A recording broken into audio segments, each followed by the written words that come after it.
21세기 징이라고 저는 표현을 하겠는데, 정조대왕 시절에 국민들이 왕에게 의견을 전달할 방법이 없으면 다니면서 징을 치면서 우리 말을 들어주소서 한 거를, 이재명 대통령님의 철학이 국민의 목소리를 들어서 정책을 반영하고 국정을 하겠다는 의미가, 풀어줄 수 없는 걸 민원으로 가지고 올 때가 많아요. 그런데 그거를 말하는 것만 하더라도 말하면서 많이 풀어지거든요.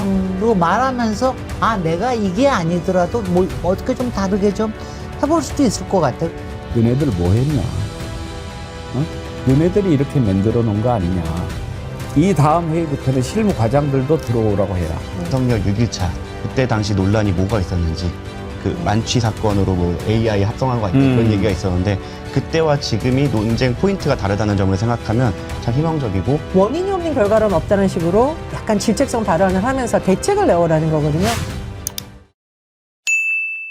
물가부터 잡아야 되겠다 이런 생각이 확실한 것 같은데, 오늘 그게 가장 중요한 주제니까 그 전에 짧게 이거 한번 좀 따지고 갑시다. 시계. 그 이재명 시계. 저는 어제 그걸 보고 그런 게 뭐가 필요해. 그래서 생각이 좀 두 가지가 들더라고요. 그래, 참 저런 생각으로 쓸데없는 돈 지금 안 쓰잖아요. 한남동 관저 들어가는 것도 저는 참 기분 나빴는데, 그럼 다른 데 가면 또 돈 드니까 그냥 살자. 민방위복도 회의할 때 보니까 노란색 입고 대통령은 또 몇몇 사람은 또 녹색 입고 그런데, 이걸 또 그러면 다 노란색으로 다시 원대복귀 이렇게 하면 또 그거 돈 드니까 그냥 있는 대로 입자. 어떻게 해서든지 한 푼이라도 국민 세금 허투루 안 쓰겠다는 게 읽혀져요.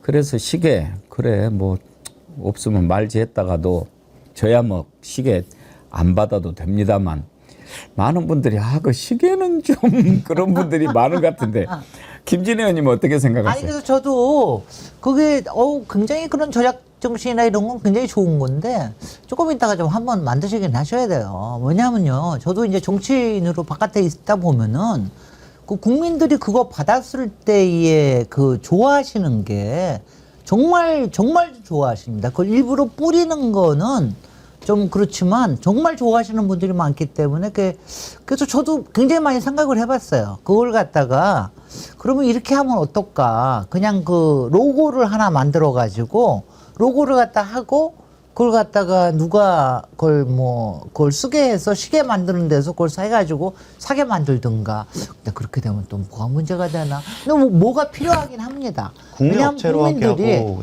국민들이 뭔가를 갖고 싶어하는 그 조그만 거라도 그런 거가 굉장히 필요하긴 해요. 일단 세 분 의견을 들어봅시다. 그리고 김진애 의원님은 만들면 좋겠다. 네, 뭔가 있으면 좋겠어요. 전혜원 원장님. 저는 예산 들여서 하는 건 그냥 안 하는 게 좋겠다. 돈 드는 거는. 정구순 변호사님. 전 예산을 드리기보다는 네. 뭐 만들어서 판매를 하고 그거를 뭐 기부를 한다던가 뭐 아니면 뭐 이태원 피해자던가 이런 피해자들한테 기부하는 방식으로 한다면 윈윈이 되지 않을까. 아니, 글쎄요. 뭐든. 아니, 그러니까 꼭 그게 아니더라도 뭐라도 할 수 있지 않나? 근데 이제 뭐 아니? 자원봉사자들이나 시민들이 약간 캐릭터해서 이런 건 이제 자율이니까 청와대에 나설 건 아닌데, 제가 왜 이 말씀을 드리냐면은 한 번 안 하겠다는 식으로 언론에 냈으니까 더 기뻐하면서 안 하실 것 같고. 아니, 근데요. 네. 이게 굉장히 조심스럽긴 한 게, 제가 이제 이런 걸 굉장히 걱정을 하는 게, 문재인 대통령이 처음에 나오셨을 때도 그 지지율 가지고 많이 하면서 그때 문재인 대통령에 대한 약간의 우상화, 신격화 이런 게 있었어요. 그래서 그때도 이른바 이런 거 보고 뭐라고 그러죠? 문 상품. 굿즈. 이런 거 만들어가지고 팔라고 그러는 사람들이 있었었어요. 그러니까 그런 게 또 굉장히, 그래서 그런 거 굉장히 위험한 일 아니에요. 그래서 그런 거는 아닌데 뭔가가 있으면 좋겠다. 아니, 예산은 쓰지 않으면서 꼭 시계가 아니더라도 뭔가를 하는 그런 거는 좀 있으면 좋겠다, 그런 생각은 듭니다. 지금 우리 애청자님들 반응을 몇 분 소개를 좀 해드릴까요? 소중한 하루님, 대통령 시계, 전 대통령들 시계 좀 있는데 별로 쓸모 없습니다. 조미용님, 그래도 시계 정도는 만들어도 되지 않을까요? 그 정도는 해도 된다고 봅니다. 이향님, 대통령 시계 갖고는 싶지만 필요는 없을 것 같습니다. 그것도 꼭 필요한 사람들한테만 간다면 몰라도, 저는 청와대 경호실 시계 선물 받은 적이 있는데 지금 어디 구석에 있는지도 몰라요. 경호실에서도 따로 시계 만들었어요? 김상호님, 이재명 시계를 제대로 만들어서 제 가격에 구매할 수 있으면 좋겠습니다. 그러면 경제에도 도움이 될 듯요. 임나경님도요. 이재명 대통령 한정 수량으로 해서 만들었으면 좋겠네요. 필요하신 분들도 있을 듯한데, 그리고 의미가 다른 대통령도라고는 좀 달라서요. 베르사 이후의 장마님, 이건 시계 댓글은 아니고 바지 똑바로 입는 대통령 오랜만에 보니까 좋아요. 아이고 참. 그 윤석열이는 또 법원에 갈 때도 차에서 좀 추스르고 내려오지. 내려와서 또 이렇게 하고 있어. 아유 못난 놈. 그러면 여러분들 의견을 한번 물어볼게요. 지금 저희 그 댓글창인가요? 홈페이지인가요? 댓글창에 이재명 대통령 시계 만들어야 할까요? 이렇게 해서 투표를 한번 해볼게요. 그래가지고 만들자, 필요 없다, 이거 한번 해서 여러분들의 의견을 정리해서 대통령실에 전달하도록 하겠습니다. 만약에 여러분들이 더 만들자는 분이 많으시면 이거 정식으로 접수를 해서 시계 만들자고 한번 얘기해 보지요. 뭐 시계 변함없이님, 정어리 TV가 시계 만듭시다. 뭐 100만 되면은 한번 정어리 시계 만들어 봐도 좋죠. 시계 하나 얼마씩 해요? 이재명 대통령 싼 거는 한 2만 원짜리도 있죠. 이재명 대통령이 지금 차고 있는 시계가 얼마짜리인 줄 한 아십니까? 5만 원. 4만 원? 4만 원짜리. 오, 아시는구나. 네. 그 사진 있나요? 네. 이재명 대통령이 차고 있는 시계가 4만 원이래요. 예. 좋아 보이는데요. 저것도 몇 년째 차고 계시는 건데. 저도 제가 지금 아끼는 시계가 있는데 오늘 못 차고 왔어요.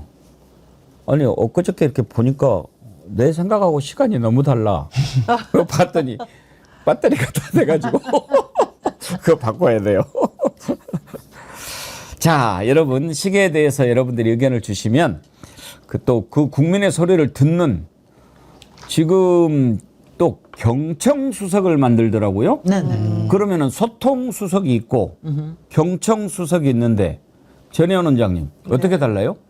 아, 이건 제가 지금 아침에 나오는 내용을 보니까요. 경청수석실을 청와대 바깥에 두는 방안을 계획을 하고 있다. 이런 지금 속보들이 나오고 있거든요. 들어야 되니까. 네, 이제 물론 이제 뭐 자세한 건 봐야겠습니다만 저는 이렇게 생각을 합니다. 이게 원래 소통이라는 것이 쌍방향이고 쌍방향 소통이 원활하게 되어 있어서는 청와대가 일방적으로 메시지를 전하는 것이 아니라 국민들의 눈높이에 맞춰서 메시지를 내야 되는 거잖아요. 좀 안타깝게도 전임 정부들 같은 경우는 본인들이 얼마나 좋은 취지로 이걸 하는지만 강조를 했지 국민들이 어떻게 바라보는지는 민심을 읽는데 조금 약했다. 그래서 굉장히 정책에 대한 저항성이 컸다고 봅니다. 그래서 지금 경청수석이라는 것은 국민의 눈높이에서 앞으로 우리가 국정을 추진하겠다라는 의지를 담고 있다고 두고 21세기 징이라고 저는 표현을 하겠는데 이재명 대표님이 대표 시절에 대통령이 대표 시절에 모두의 질문 Q라는 걸 만들 때 제가 행사에 직접 갔는데 그런 표현을 했거든요. 정조대왕 시절에 국민들이 왕에게 의견을 전달할 방법이 없으면 다니면서 징을 치면서 우리 말을 들어주셔서 한 거를 정조가 경청했다. 그래서 그거를 본인이 성남시나 경기도에 있을 때 공무원들이 수첩 들고 가서 현장 가서 듣게 했다는 거예요. 이번 대선 과정에서도 우리 3선, 4선 의원들이 골목골목을 뛰면서 수첩 들고 적고 이 사진 보셨습니까, 앵커님? 요렇게 하고 있는 사진? 굉장히 많아요. 이게 듣겠다라는 의미입니다. 그래서 어떻게 보면 이재명 대통령님의 철학이 국민의 목소리를 들어서 정책을 반영하고 국정을 하겠다는 의미가 기존의 소통수석과는 약간 다른 경청수석의 홍보소통수석과는 조금 다른 의미라고 봅니다. 후보 시절에도 이렇게 가서 많다는 네, 곳마다 이렇게 수첩을 빼가지고 적는 그런 모습. 네, 그래서 그것도 젊은 봤죠. 기업인들하고 할 때도 적고 늘 그런 모습. 그러니까 온라인으로는 모두의 질문 Q를 통해서 하고 현장에서는 진짜 수첩으로 적는 거. 과거에 박근혜 대통령이 박근혜 씨가 수첩 공주라는 건 약간 비난의 의미였는데 지금 예. 민주당에서 수첩 들고 다니는 거는 겸손하게 경청하겠다. 국민이 주인이다. 이런 마음의 표현이라고 봅니다. 신문고 같은 건데, 그래서 저는 뭐 속셈이 워낙 그 이재명 대통령이 유일하게 잘생긴 부분이 귀거든요. 그거 자랑하시려고 그러는 게 아니라 유일하게라고. 오늘 김진애님 좀 디스를 많이 하십니다. 디스하면서 칭찬도 하고 뭐가 뭔지 모르게. 이게 농담이고요. 근데 저는 이 뜻이 굉장히 많은 것 같아요. 그러니까 이게 집단 지성이라고 많은 사람들의 생각이 모이면은 그 안에 여러 가지 진리가 있다 이런 것도 있지만 그것도 있지만 또 하나가 뭐냐면은요. 사실은 그거를 잘 그러니까 현장에서 시장하시고 도지사 하시면서 많이 느끼신 게 이걸 거예요. 사실 집 민원이 들어올 때 많은 부분은 못 풀어줍니다. 그러니까 풀어줄 수 없는 걸 민원으로 가지고 올 때가 많아요. 그런데 그거를 말하는 것만 하더라도 말하면서 많이 풀어지거든요. 그리고 말하면서 아 내가 이게 아니더라도 뭘 어떻게 좀 다르게 좀 해볼 수도 있을 것 같아. 그러니까 그렇게 그 과정에서 국민들이 그걸 말하는 과정에서 스스로 풀어가는 지혜를 올리는 이런 아주 좋은 방법이라는 생각이 듭니다. 그래서 그 굉장히 생각을 잘 하신 것 같아요.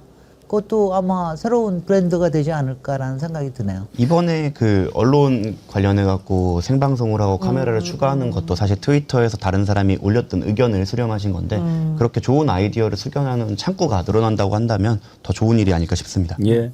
김대중 대통령께서 새로운 시작을 위하여라는 책을 쓴 게 있거든요. 네. 거기 보면 한 그 소 제목이 경청은 최고의 대화다. 맞습니다. 이런 말이 있습니다. 듣는 데서 시작하지요. 오늘 저는 이분 글을 1등으로 올립니다. 페트로 K님. 웃음이 나서 못 읽겠네. 대통령이 원래 일이 많고 바쁜가요?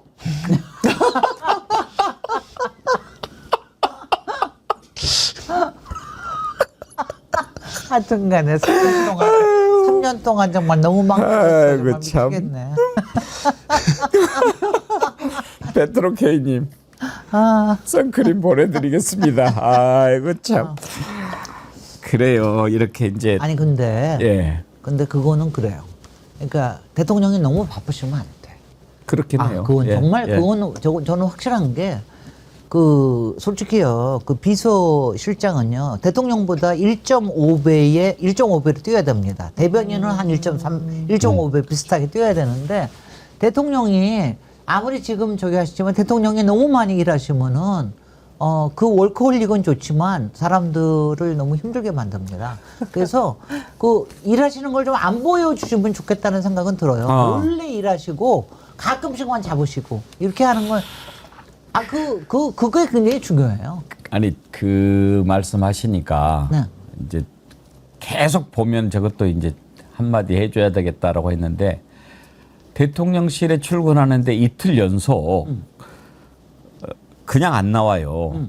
첫날은 이어폰으로 통화를 했는지 들어가면서 이렇게 이어폰 빼가지고 케이스에 이렇게 집어넣는 모습 보이면서 출근하고 둘째 날은 전화 통화하면서 이렇게 하는 모습을 해서 저는 그것도 실제로 통화를 하고 있었겠지만 이제 의도된 것 쉬지 않는 그럼요. 일하는 모습인데 이제 그건 그 정도 하고 이제는 좀 제대로 내려서 네. 이렇게 웃으면서 출근하는 모습도 좀 보고 그랬으면 좋겠다. 그 MB가 그때 왜 해가지고 새벽부터 뭐 출근하고 새벽 미팅 한다고 그랬잖아요. 말도 안 되는 게 대통령이 새벽 미팅 하잖아요.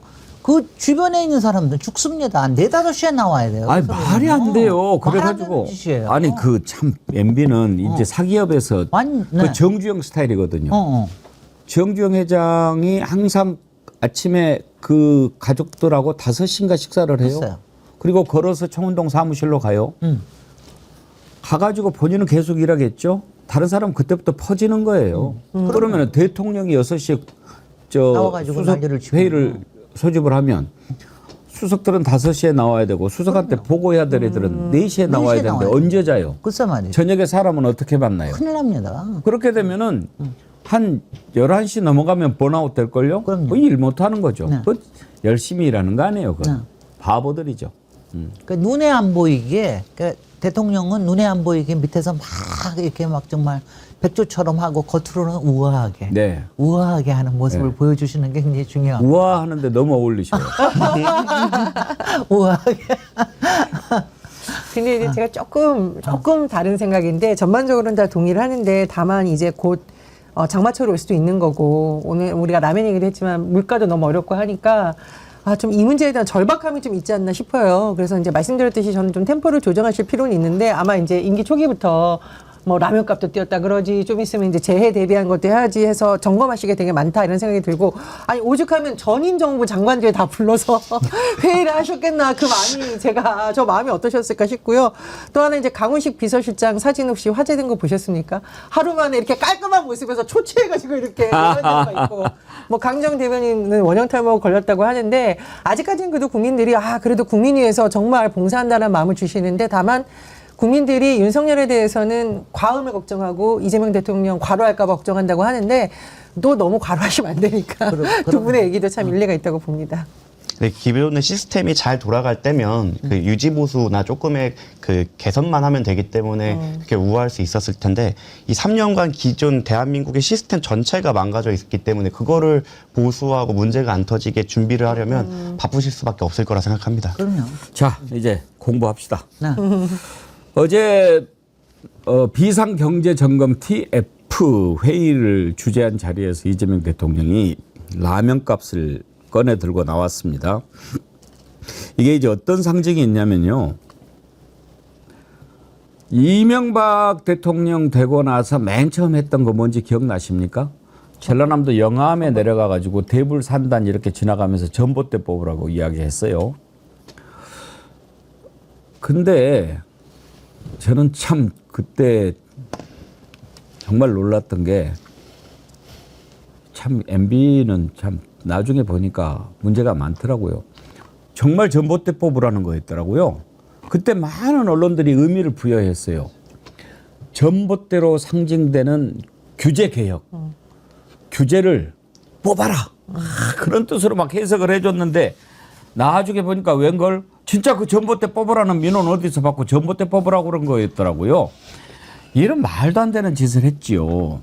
그리고 또 뭐 처음 했던 것들은 다 신경을 많이 쓰고 그게 이제 국정 지표고 방향이 될 수 있으니까. 근데 이번에 이재명 대통령이 이것을 이야기한 것은, 내가 당장에는 맨 먼저 민생부터 챙기고 물가부터 잡겠다 하는 것을 상징적으로 보여주는 것입니다. 그냥 말로만 그런 게 한 게 아니고, 어제 보니까 이제 비상경제점검 TF니까 현재 수석들도 있고 실장도 있지만 윤석열 내각 몇몇 보이더라고요. 내가 정말 싫어하는 장관 하나 있는데 인상이 너무 더러워서 내가 싫어해요. 그 뭐 형제간이 국회의원도 하고 그런 사람이 있어요. 나 이름은 뭐라고 얘기 안 하겠는데 그 자가 앞에 딱 앉아 있더라고요.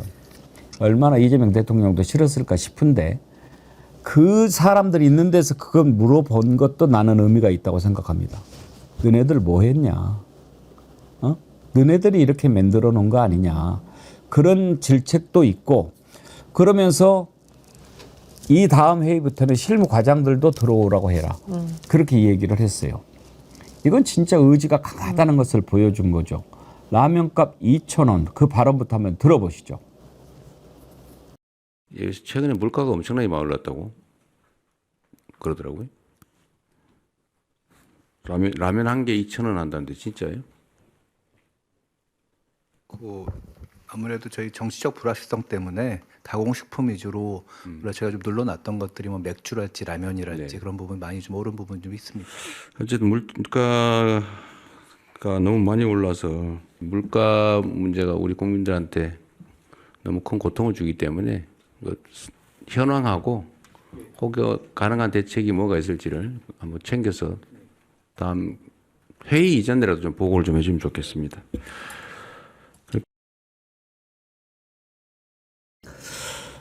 김진애 의원님, 라면 좀 드십니까? 그럼요. 네. 라면 안 먹고 어떻게 살아요? 대부분의 집에서는 남편들은 라면을 엄청 좋아하는데 부인들이 못 먹게 해서 못 먹는 경우가 많거든요. 그렇군요. 제가 딱 그렇습니다. 제가 지금 반성하고 있습니다. 네. 그래가지고 언젠가는 무슨 뭐 최고위 과정 이런 사람들이 라면 공장에 가가지고 이렇게 쭉 한번 했는데, 이제 자기들 공장이니까 그렇게 이야기했겠죠. 라면 이건 정말 좋은 식품이다. 뭐 이렇게 하니까 전부 다 하는 말이, 부인들 좀 한번 데리고 와서 보여줘. 라면이 지금요 2,000원, 사실 2,000원 더 돼요. 지금 현재 편의점 기준으로 가격을 한번 뽑아봤는데 신라면 블랙 봉지라면이 편의점 기준입니다. 1,900원. 하림 장인라면, 컵라면 프리미엄 이거는 2,800원. 하이디라오 싼라펀 이건 뭐예요? 이거 컵라면인가? 이건 3,200원이나 하고 농심 둥지물 냉면은 2,250원. 이건 이제 라면은 아니지만 그런데 라면 값이라는 게 이제 상징적인 게 있잖아요. 그렇죠. 옛날 이게 짜장면 2,000원이면 값처럼. 옛날에 비해서 너무 많이 오른 거예요. 그럼요. 우리가 뭐 맨날 800원, 라면 800원 뭐 이렇게 하고 이렇게 생각하지 보통 1,000원 미만으로 생각하지 정말 2,000원이라는 건 상상하기 참 어려운 거죠. 근데 지금 이게 편의점이기 때문에 좀 그런 건 있습니다. 편의점이 보통 한 1.3배 정도 비싸니까. 예. 네. 근데 이제 이 가격은 기준을 하나 정해야 돼서 편의점 기준으로 정했는데 이게 문제가 뭐냐면 언제 라면 값이 올랐느냐 이게 다 비상계엄 선포 맞습니다. 이후에 그때 완전히 그냥 혼란기에 이게 막 가격이 확 올랐어요. 초콜릿, 커피, 빵, 라면, 냉동식품까지 아까도 어떤 그 차관이 얘기를 했는데 53개 품목 가격이 뛰었어요. 통계청 국가통계 포털을 보면 지난달에 가공식품 73개 품목 가운데 계엄 사태 직전인 지난해 11월 대비 물가지수가 상승한 품목이 52개. 지금 뭐 보십시오. 초콜릿 10.4, 커피 8.2, 빵 6.3, 라면 4.7 다 오른 거예요, 전혜원 원장님. 맞습니다. 제가 비상계엄 이후에서의 경제 민생 무너졌다고 하는 게 바로 이런 지점인데 비상계엄 이후에 우리나라 환율이 얼마나 불안정한지 기억이 나실 겁니다. 환율이 불안정해 보면 수입 원자재에 바로 영향이 가고요. 가장 대표적인 품목이 밀가루입니다. 그래서 밀가루로 만드는 라면, 거기에 들어가는 각종 튀길 때 들어가는 재료 대부분 수입입니다. 그렇게 되면 어떻게 되냐면 농산물 가격에도 영향을 미치는데요. 비닐하우스에서 재배되는 거, 유통가격, 그리고 밀가루를 주원료로 하는 빵, 과자 다 오릅니다. 그런데 뭐 라면 하나 오른다고는 생각할 수 있지만 이 라면이 상징하는 게 바로 먹고 사는 문제입니다. 우리나라 사람들 라면 없이 살 수 있나요? 가난한 자취생들에게 그나마 소울푸드라고 불리는 게 라면 아닙니까? 많이 먹는 사람들 라면 2-3개씩 먹죠. 먹고 사는 문제, 민생의 가장 핵심에 있는 게 그래서 항상 뉴스에 나오는 게 라면, 물가입니다. 그래서 이재명 대통령님이 라면만 얘기한 것이 아니라 물가 문제를 거듭 언급하면서 국민의 가장 큰 고통이다라고 계속 언급을 했고 그 자리에 참석한 고위 관계자들이 뭐 국제 뭐 닭 가격이 어떻고 뭐 어쩌고저쩌고 얘기하니까 원인이 없는 결과는 없다는 식으로 약간 질책성 발언을 하면서 대책을 내오라는 거거든요. 저는 이게 이재명 스타일이라고 생각을 합니다. 그리고 장관이 밑에서 써준 자료 와서 의례적인 회의하지 말고 민생을 위해서 진짜 제대로 한 해법을 가지고 일을 해야 된다. 국민의 공복이다라는 마음을 가져라고 저는 굉장히 사실은 날카롭게 지적한 거라고 생각해서 오히려 그 자리에 참석한 사람들이 좀 식은땀 나지 않았을까 생각이 듭니다. 근데 사실은 지금 그런 자세를 공무원들이 좀 가져야 되는 시기고요. 비상계엄으로 인해서 얼마나 많은 국민이 고통을 받고 있는지 대통령도 살펴야 되겠지만 좀 엉뚱한 얘기인데 국민의힘도 이 라면 가격이라든가 물가 점검 한번 꼭 해보고 반성하라고 그 말도 붙여주고 싶네요. 돌아보면은요, 정구승 변호사님, 윤석열이가 해놓은 일이 하나도 없지만 특히 경제, 물가 이런 데 대해서는 관심을 아예 안 가졌던 것 같아요. 아예 그냥 관심사안 바뀌었던 걸로 보이고 사정정국 만드는 것만 관심이 있었던 것 같습니다. 반국가 세력. 물가를 쥐가 그랬잖아요. 전두환이가 경제는 잘했니 어쩌니 뭐 이런 이야기 하면서 그래놓고 그거라도 그러면 뭔가를 따라서 하지 누구를 보고 배운 걸까요? 그리고 일부 국민의힘 지지 세력들이 그 라면값이 뭐 2,000원이냐 극단적인 사례 아니냐 이렇게 비판도 하는데 사실 이거 기사가 있었습니다. 기사가 있었던 거에 대한 대통령님께 반응이었고 그리고 사실 지금까지 말씀해 주신 것처럼 맥락을 읽어야 된다고 생각합니다. 물가가 너무 많이 올랐고 그거에 대한 대책이 필요하다. 이런 맥락인데 그런 생활 물가가 폭등한 것도 사실인데 그거에 대해서 계속 그냥 그 꼬투리를 잡아갖고 비판하는 사람들이 아직도 남아있는 것 같은데 이건 비판을 위한 비판이라는 것을 스스로 자백하는 꼴이다라고 생각을 하고 그런 사람들한테 한번 물어보고 싶습니다. 윤석열 6.1차 그때 당시 논란이 뭐가 있었는지 그 만취 사건으로 뭐 AI 합성한 거 아니냐 이런 얘기가 있었는데 그때와 지금이 논쟁 포인트가 다르다는 점을 생각하면 참 희망적이고 이걸 좀 지켜봐 줘야 된다, 응원해야 된다라고 생각합니다. 라면이 상징하는 것은 어떤 지수표기 때문에 그래요. 짜장면 값이 얼마 올랐다. 이런 건 옛날에는 그 가격 관리 품목이라고 그래가지고 이런 것들은 절대 못 올리게 했거든요. 왜냐하면은 서민 경제에 미치는 영향이 너무 크고 경제가 심리인데 와 우리가 즐겨 먹는 게 이렇게 올랐다고 이렇게 되면 다른 것도 다 덩달아서 오르니까요. 그런데 뭐 우유 파동, 계란 파동 이런 건 났을 때 물가가 잠시 오르는 거는 좋지만 이렇게 전반적으로 다 올라 버리면 당연히 서민들 삶이 힘들어질 수밖에 없고 더 큰 문제는 한 번 오른 물가는 절대 안 내려온다는 것에 있습니다. 이게 다시 떨어지기가 쉽지 않아요. 그래서 물가를 내린다는 표현은 거의 쓰지 않아요. 잡는다. 더 올라가지 못하게 그냥 잡아야죠. 이거 놔두면 계속 올라가요. 그래서 지금 당장에 이재명 대통령이 맨 처음에 물가 잡는 것 여기에 심혈을 기울이겠다. 이건 옳은 방향이라고 생각합니다. 김명호님 나이 먹으면 바카스 많이 먹는데 5,500원 하던 것이 6,500원 합니다. 누구 하나 얘기하는 사람 없어요. 아 그래요? 바카스가? 저는 바카스는 잘 몰라요. 바카스를 안 먹어봐서. 바카스가 한 병에 6,500원? 박스. 아니 박스? 네. 아이고 참 너무하셨어. 제가 아는 분 한 분은 아주 바카스 좋아하는 분이 계신데 네. 거의 중독 수준으로. 아, 그럼요. 예. 우리 저거 하면 바카스 다 사들고. 정치 안 해보셔서 몰라요. 아. 우리 선거 중에 다 바카스 사들고 갑니다. 예. 요즘에 또 바카스 말고 뭐 대용 음료가 많이 나와서 또 그런 거는데 그래도 바카스죠. 바카스 하면은 예. 왜냐하면 상대편한테 에너지를 준다라고 하는 예. 그 성의가 보이는 거예요. 김진애 의원님이야말로 에너지를 주는데 그럼 김진애 바카스네.